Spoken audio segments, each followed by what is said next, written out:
Hello, আজ তোমাদের একটা half cut crease eye makeup share করব কনসিলার দিয়ে না কেটে। চলো, প্রথমে আমি একটা ডার্ক ব্রাউন কালার নিয়ে ক্রিজ লাইনে ব্লেন্ড করব। তারপর আমি ওর থেকে এক শেড লাইট কালার নিয়ে তার উপরে ব্লেন্ড করব।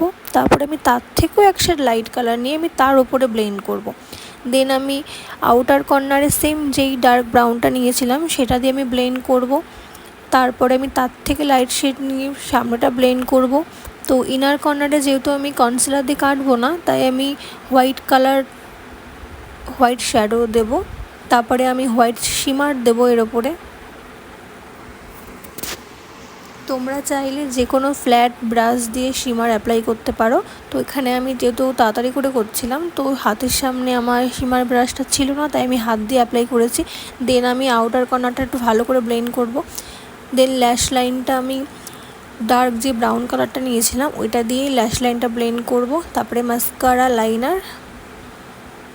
তো সেম একইভাবে আমি এই চোখটাও করব। তো কেমন হয়েছে তোমরা কমেন্ট করে জানাও। আর এরকম ভিডিও যদি দেখতে চাও তো কমেন্ট করে জানাও যে আর কি আই মেকআপ তোমরা দেখতে চাও। চলো টাটা, এই ভিডিওটা এইটুকুই। আবার অন্য কোনো ভিডিও তোমাদের সাথে শেয়ার করব।